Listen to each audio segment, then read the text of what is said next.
ये क्या बोल रही हैं आप? रेहाना बेगम उसके सर पर ही खड़ी थी, उलझकर पूछने लगी। जबकि साथ खड़ी मोहल्ले की औरत शबाना बेगम डॉक्टरनी की बात का मतलब समझते अपने मुंह पर हाथ रखने लगी। यही क्या आप दादे दादी बनने वाली हैं? बहू उम्मीद से है आपकी। बस डॉक्टरनी का कहना था कि रेहाना बेगम के होश उड़े। हाय तौबा! बिन बियाही माँ, तौबा तौबा! शबाना बेगम फौरन ही कान पकड़ने लगी थी। Welcome to our channel novels by Husn Kamal. अस्सलाम वालेकुम लिसनर, कैसे हैं आप सब? आई होप खैरियत से होंगे। मैं हूं आपकी होस्ट लाइबा सुमेर और मैं हाजिर हुई हूं आप लोगों के लिए हुस्न कमल का नॉवल वफाए यार की किस्त नंबर 11 लेकर। तो आइए हम शुरू करते हैं। वो लम्हा आंखों में रहने लगा था। वो नज़दीकी न जाने क्यों हर वक्त दिमाग पर गालिब रहती। जहन काम में न लगने के सबब वो खुद से ही झिंझला रहा था। कुछ अजीब था, कुछ कर दिया था इस चुलबुली बला ने। वो नहीं जानता जानता है तो फ़क़्त इतना कि दिल बेचैन है। इस कदर बेचैन कि किसी तरह वो सामने आ जाए और वो उसी अधूरे लम्हे को वापस जी ले। मगर ऐसा मुमकिन ना था। आज मंगनी थी इस बला की। सुबह से पूरी हवेली में शोर बरपा था। खूब तैयारियां चल रही थी। वो शोर की आवाज़ें भी दिल जला रही थी इस नौजवान का। उसकी वो नम आंखें आंखों में ही रह गई थी जैसे। वो अपना पेन फाइल पर पटक कर स्टडी से बाहर आया। आफिया इस लम्हे सोफे से टेक लगाकर बैठी हुई थी। उसे आता देख फौरन खड़ी हो गई। कुछ चाहिए था आपको? इसने तेजी से पूछा। हाँ, मेरी चोट पर मरहम लगा दो। आफिया उसकी बात सुन उलझकर उसका चेहरा देखने लगी। चोट लगने के एक हफ्ते बाद उसे ख्याल आ रहा था उस पर मरहम लगवाने का। वो यही सोचते मरहम लेने दराज की जानिब गई। कुछ सानियों बाद वो मरहम लेकर आई और उसकी जानिब बढ़ा दिया। मैं खुद कैसे लगाऊंगा? वो झिंझलाकर बोला। जी तो क्या मैं लगाऊं? खासा लचकदार लहजे में इस्तफसार किया। जाहिर सी बात है, कोई और नज़र आ रहा है तुम्हें कमरे में? वो मज़ीद बिगड़ा। जब से शहरोज़ व जोनी की मंगनी का दिन मुकर्रर हुआ था वो तब से इज़्तिराबी हाल में था। हर चीज़ से झंझलाहट होती, किसी काम में दिल नहीं लग रहा था। जी जी जी नहीं, मैं लगा देती हूँ। वो सब्ज़ रंग के सादा कमीज़ शलवार में मलबूस थी। उसने फ़ौरन मरहम की डिब्बी खोलकर अपनी उंगली में भरा। वो झिझक रही थी इस खूबसूरत नौजवान के करीब आते। लगा भी दो अब, वो बेसब्री से कोफ जाहिर करते हुए बोला। जी। वो सोफे पर बैठा हुआ था, चांद सा चमकता चेहरा बुलंद किया। वो नाजुक सी लड़की उसके चेहरे पर झुककर एक हफ्ते पुरानी चोट पर मरहम लगाने लगी। आफिया बेसाख्ता ही उसकी सफ़ेद रंगत पर अपना सांवला हाथ देखने लगी, जबकि मुकाबिल उसकी नज़दीकी महसूस करने की कोशिश में लगा हुआ था। उसे आफिया के खुद को छूने से कुछ भी महसूस नहीं हो रहा था, लेकिन उसकी जगह जोनी होती इस वक्त तो यकीनन दिल उसकी नज़दीकी पर बाहर निकल आने को होता। खुदा कुछ लोगों को जैसे सब कुछ ही दे देता है, खूबसूरती, रंग, दौलत, ऐशो इशरत की ज़िंदगी। वो हमें भी तो दे सकता था। इसके ख़जानों में तो कोई कमी नहीं। शायद इसमें मेरे लिए ही कुछ भला होगा, मगर क्या? वो उलझ रही थी। शायद इस नादान को ख़बर नहीं हर चीज़ का वक्त मुकर्रर है। हमारी अक्ल इसके फ़ैसलों को समझने से कासिर है, क्योंकि खुदाई वहाँ से शुरू नहीं होती जहाँ हमारी अक्ल शुरू होती है, बल्कि जहाँ हमारी अक्ल ख़त्म होती है उससे कहीं अरबों खरबों दर्जे बुलंद उसकी खुदाई शुरू होती है। इन जैसे हसीन शहजादों की रखेल तो बन सकते हैं हम, मगर बीवी कभी नहीं। वो शदीद हसरत में मुब्तला हुई। क्या रह गई थी उसकी ज़िंदगी? मौत से भी बदतर। कोई मुस्तकबिल नहीं, बस अपनी इज्जत बचाती फिर रही थी। काश पेट भर खाने की चाह व इज्जत की ज़िंदगी की खातिर राफ़े के साथ ना भागती तो आज इस मकाम पर ना होती। आंखें जैसे सूख चुकी थी अब रो रो कर। कितना रोए, कितना भी तड़पे, किसी को इस पर रहम नहीं आना था। उसकी ज़िंदगी बस अब इस कमरे में ही महदूद हो गई थी। जब से आमन के बाप ने उसे देखा था तब से ही आमन ने उसे कमरे से निकलने से सख्ती से मना कर दिया था। अब ये कमरा ही उसकी दुनिया था। उसकी आंखों से आंसू मोती बनकर आमन के रुखसार पर गिरा। इस लड़की का दहकता आंसू उसे हवासों में लौटा गया था। रो क्यों रही हो? आंसू अपने चेहरे से झिंझलाकर साफ कर वो उकताहट के साथ खड़ा होकर पूछने लगा। कुछ नहीं जी। उसने फौरन ही अपनी आंखें आस्तीन से पोंछी, फिर एक कदम दूर हटकर खड़ी हुई। तो फिर फालतू का रोना धोना? वो मुंह बसोर कर कहता। अभी एक कदम ही चला था कि उसकी निगाह सामने बिछी जायनमाज पर गई। ये कौन लाया? मेरी है, वो नज़र झुकाए बोली। और कहाँ से आई? तेवरी चढ़ाकर पूछा। मैंने नूरी से मांगी थी, उसी ने दी। उसके बदले में मैंने अपनी चांदी की नाक की बाली दी है। वो फौरन अपनी सफाई देने लगी। चांदी की बाली, वो भी जायनमाज के एवज? वो खासा हैरान हुआ था। नाक की बाली उसके पास वाहिद जेवर था, वो भी उसने जायनमाज के एवज नूरी को दे दिया। तो ज़मीन पर भी तो पड़ सकती थी। बेवकूफ़, नुकसान का सौदा कर लिया। वो बेधड़क मुंह बसोरते हुए गोया हुआ। बस ना चलता हो इस लड़की की अकल पर अपना सर पीटे। वो आप जूते पहनकर फिरते हैं इसलिए नहीं पढ़ सकती थी। नमाज के लिए जगह साफ व पाक चाहिए होती है। फिर नुकसान का सौदा कैसे? एक बाली से कौन सा मैं दुनिया से कोई महल खरीद सकती हूँ, जबकि नमाज पढ़कर महलों के मालिक को राज़ी करके जन्नत दे सकती हूँ। वो पुरसुकून अंदाज में बोली, तुम जैसे लोगों के मुंह पर इतनी पाकीज़ा बातें जचती नहीं है। मानो उसकी बात दिल को लगी थी, लेकिन दिमाग तंज किए बगैर ना रह सका। अगर वो इतनी ही नेक व पाकीज़ा थी तो गैर महरम के साथ भागी क्यों? क्यों अपनी इज्जत का पास ना रखा? क्या तब खुदा याद नहीं आया था? क्या इल्म नहीं, जहाँ इसकी जन्नत है वहाँ इसकी दोज़ख भी है? ऐसी औरतों के लिए जो नामहरमों के साथ नाजायज़ ताल्लुक़ कायम करती हैं। क्यों? क्या मेरा खुदा नहीं जानता कि उसकी बंदी किस हाल में भागी थी? क्या उसे नहीं खबर कि मैं जितनी पाकीज़ा भागने से पहले थी उतनी ही आज भी हूँ? यकीनन उसे पता है, यकीनन वो मेरी हालात मुझसे बेहतर जानता है। उसके अदा किए जुमलों में बला की तासीर थी। वो भरम से आंखों में आंखें डाल कहती, पलट कर जाने लगी। कुछ लम्हे वो सुनसी कैफियत में खड़ा रहा। एक शहर था उसके इर्द गिर्द, अजीब सा शहर। मानो उसकी नज़दीकी असर नहीं करती, मगर उसकी बातें रूह को झंझोड़ गई थी। एक गुनहगार लड़की की आवाज़ में इतनी पुरएतमादी व इत्मीनान नहीं हो सकता। उसने तुम्हें नहीं छुआ, तुमने उसे छूने नहीं दिया। बात अभी ख़त्म नहीं हुई थी। वो जानना चाहता था क्या वाकई वो इतनी ही पाकीज़ा है जितना बनती है।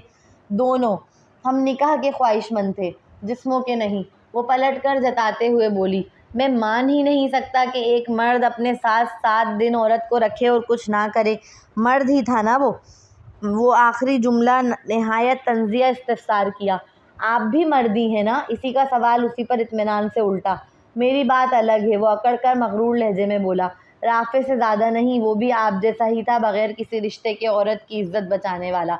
जैसे आप अपने बाप से लड़े, वो भी मुझ अनजान लड़की की खातिर मेरे ही ताया के बेटे से लड़ गया, जो स्कूल से वापसी पर मेरा रास्ता रोक कर खड़ा हो गया था। वो मुझे अपनी आवारा दोस्तों के साथ नदी के किनारे वाले सुनसान जंगल में ले जाना चाहता था। वो तो कामयाब हो ही गया था मुझे मुंह दबाकर अपने साथ ले जाने में, कि राफ़े ने मुझे बचा लिया। वो आवारा फिर भी बाज नहीं आया, उसने मेरा रिश्ता मांग लिया।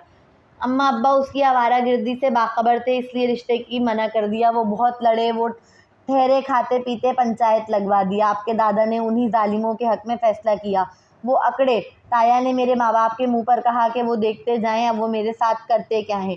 उसके बाद तो वो आवारा रोज़ाना ही अपनी बाइक लेकर खड़ा हो जाता मेरे रास्ते में, मेरा हाथ पकड़ता, मुझे छूने की कोशिश करता। राफ़े का स्कूल हमारे स्कूल के रास्ते में ही पड़ता था। वो उर्दू का उस्ताद था वहाँ। एक दिन उसने देख लिया तो मुझे फिर बचाने चले आया। राफ़े ने उसे लहूलुहान कर डाला, मार मार के। तो वो धमकी देकर गया कि मुझे शादी की पहली ही रात गांव के आवारा कुत्तों के आगे डाल देंगे और मेरे माँ बाप से भारी जहेज़ लेगा। और वो अलग, वो जितना नीच था मुझे यकीन था वो धमकी ज़रूर सच करेगा। फिर इन्होंने जहेज़ में मोटर बाइक व बहुत महंगा महंगा सामान मांगा। अब्बा अम्मा पेट काट काट के जहेज़ के लिए रकम जमा करने लगे। गांव के चौधरी का फैसला था ना आखिर। आंखों देखी मक्खी तो निगलनी ही थी। घर में खाने के लाले थे और इस नवाब की औलाद के लिए मोटर बाइक खरीदी जा रही थी। मेरा अब्बा एक दिन खेत में बेहोश हो गया। पता है क्यों? 2 दिन से सिर्फ पानी से पेट भर रहा था। मुझसे मज़ीद बर्दाश्त ना हुई अपने घर वालों की भूख। उनकी और अपनी बेहाली में मैं एक दिन खुद जाकर राफ़े के स्कूल के बाहर खड़ी हुई, उसका इंतज़ार किया। वो आया तो मैंने उससे मदद मांगी। वो अच्छे घर का मालूम होता था। मुझे लगा अगर वो हमारी सिफारिश करेगा और हमारी बात को फिर एक बार पंचायत के सामने रखेगा तो शायद चौधरी अपने फ़ैसले पर नज़रसानी करे, मगर नहीं। उसे दूसरे गांव का बंदा किरार देकर उस स्कूल की जॉब भी छीन ली। ये था चौधरी का इंसाफ। ये था तुम जैसे अमीर लोगों का इंसाफ। मैं थक गई थी इन पाँव में बंदी ज़ंजीरों से, इन ज़ंजीरों से जो नज़र नहीं आ रही मगर बहुत तकलीफ़ देती हैं। इतनी तकलीफ़ के हर लम्हा मैं अपनी रूह को चीखता हुआ पाती। मैं पागल हो रही थी। हर वक्त खुदकुशी के ख़यालात आते रहते। मेरा बेचारा बूढ़ा बाप अपनी ही बेटी को कुत्तों के हवाले करने पर मजबूर था, वो भी जहेज़ के साथ। और वो क्योंकि चौधरी ने फ़ैसला सुना दिया था, जो पत्थर पर लकीर था। मुझे मेरी माँ ने जना था। मेरे बाप ने अपने खून पसीने की कमाई खिलाकर बड़ा किया, मगर मेरी ज़िंदगी का इख्तियार नहीं था इनके पास। वो तो पंचायत के पास था। वो तो इब्राहिम बख्श चौधरी के पास था। एक दिन राफ़े हमारे घर खुद आया। मैं दुनिया की पहली लड़की हूँ जो अपने माँ बाप की इजाज़त से भागी थी, और कोई रास्ता छोड़ा भी तो नहीं था तुम जालिमों ने।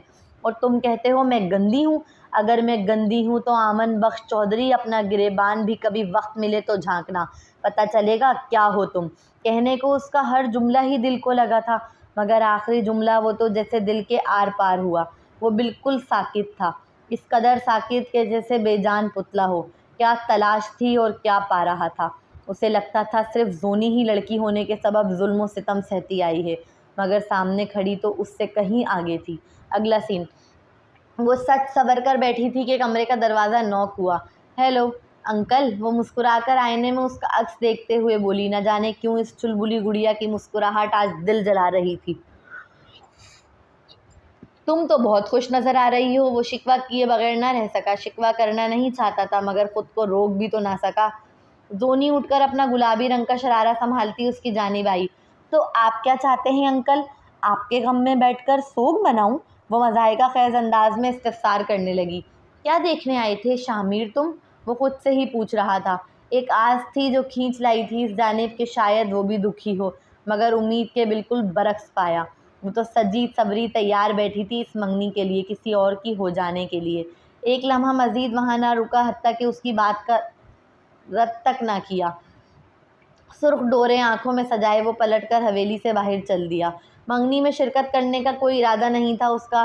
साहिब बाहर ना जाएं, बाहर बहुत तेज़ बारिश हो रही है, सड़कें गीली हैं, खुदा ना ख्वास्ता कोई हादसा पेश ना आ जाए। उसे बाहर जाता देख चौकीदार फ़ौरन बोला, मगर उसने ना सुनी। उसका दम घुट रहा था, वो बस यहाँ से दूर चला जाना चाहता था। अगला सीन। बाहर तेज़ बारिश हो रही थी, उसे बारिश बहुत पसंद थी। जब अपनी खिड़की से बाहर बरसती देखी तो खुद को रोक ना सकी और पहुँच गई छत पर नहाने।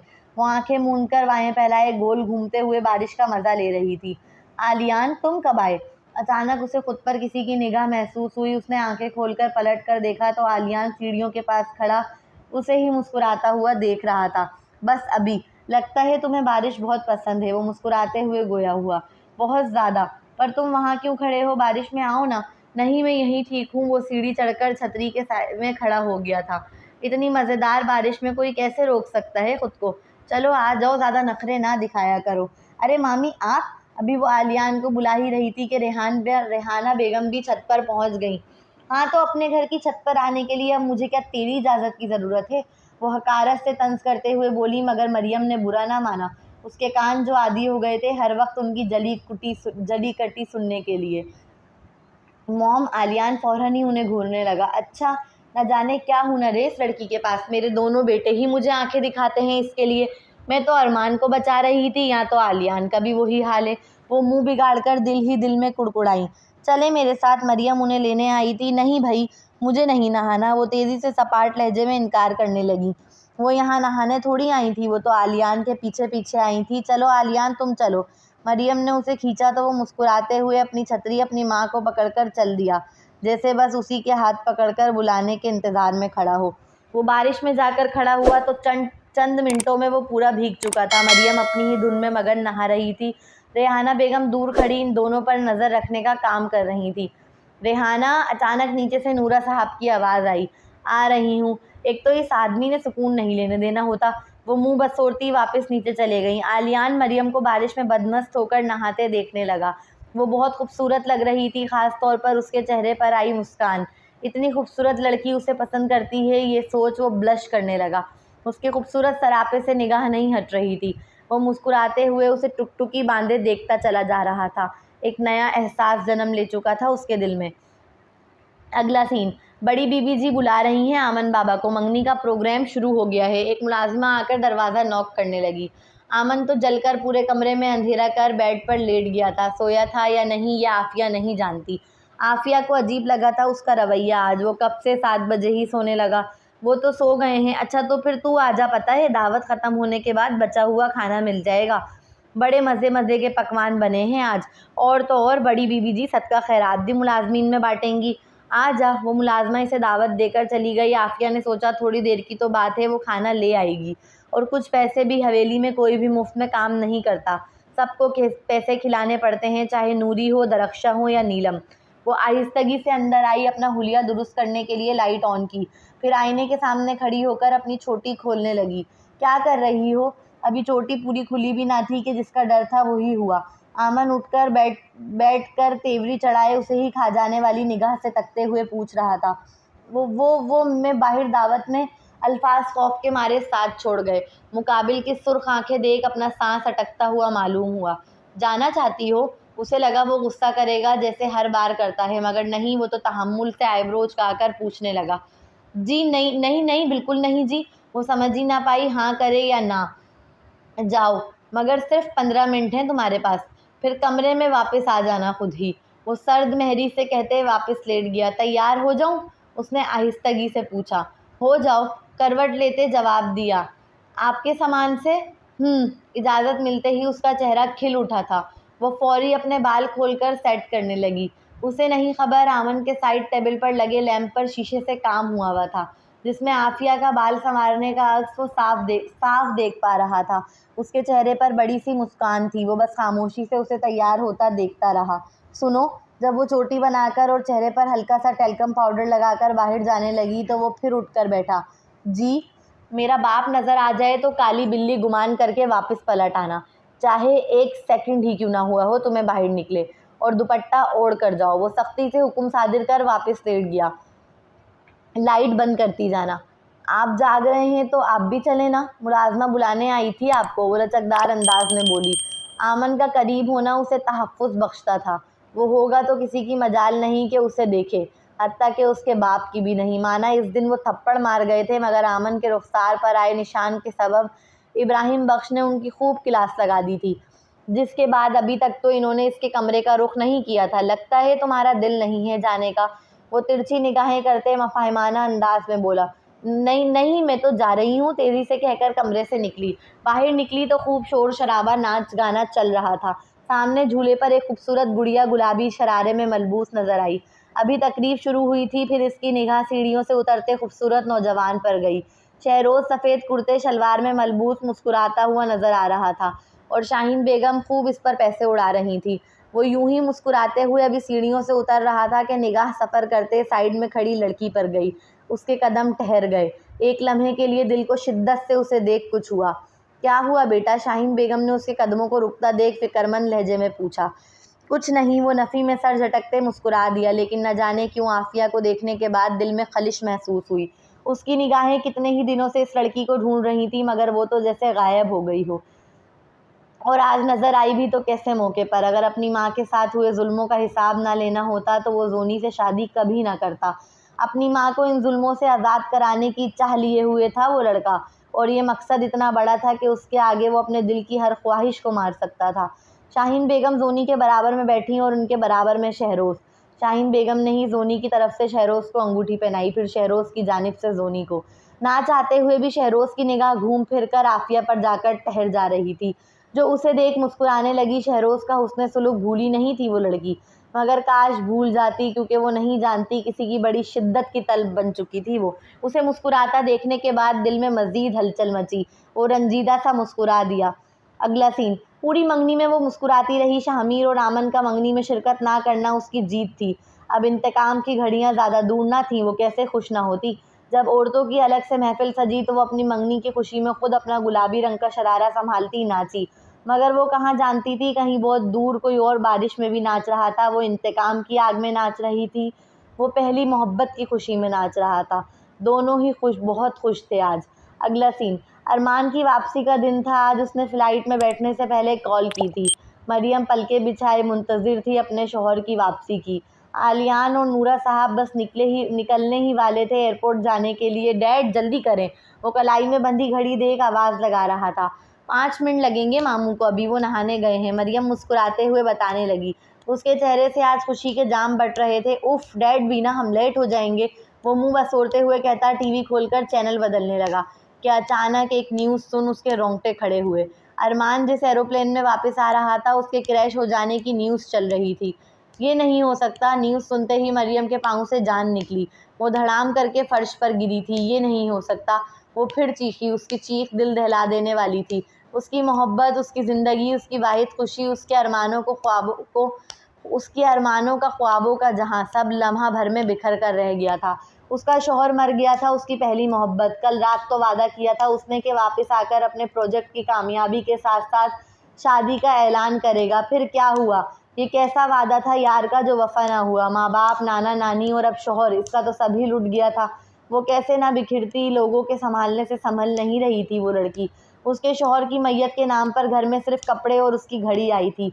गली मोहल्ले रिश्तेदार सभी ताज़ियत करने आए हुए थे।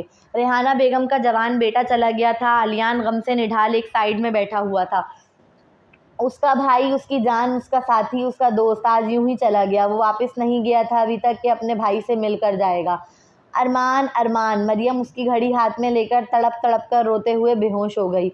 उसे होश आया तो वो बेड पर लेटी हुई थी। इस लड़की को तो अपने शौहर का आखिरी दीदार भी नसीब नहीं हुआ था। इसकी रूह तड़पती रह गई थी, बिलखती रह गई थी, उसकी मोहब्बत की चाह में मचलती रह गई थी। देखो बेटा, मैं समझती हूँ तुम्हारा गम, मगर अब तुम्हारे साथ एक और जान मुंसलिक है, इसलिए अपना ख्याल रखो। डॉक्टरनी ने गुमान किया कि मरहूम की बेवा है वो। यही सोच उसे दिलासा व हिम्मत देते हुए बोली। ये क्या बोल रही हैं आप? रेहाना बेगम उसके सर पर ही खड़ी थी, उलझकर पूछने लगी। जबकि साथ खड़ी मोहल्ले की औरत शबाना बेगम डॉक्टरनी की बात का मतलब समझते अपने मुंह पर हाथ रखने लगी। यही क्या आप दादी बनने वाली हैं? बहू उम्मीद से है आपकी। बस डॉक्टरनी का कहना था कि रेहाना बेगम के होश उड़े। हाय तौबा, बिन बिहाई माँ, तौबा तौबा। शबाना बेगम फौरन ही कान पकड़ने लगी थी। जी, तो अगर आपको आज की एपिसोड अच्छी लगी हो तो कमेंट्स में अच्छे अच्छे से रिव्यू दीजिएगा, ठीक है। और इसके अलावा अभी तक आपने चैनल को सब्सक्राइब नहीं किया है तो प्लीज़ प्लीज़ प्लीज़ यार चैनल को सब्सक्राइब कर लीजिएगा। और जो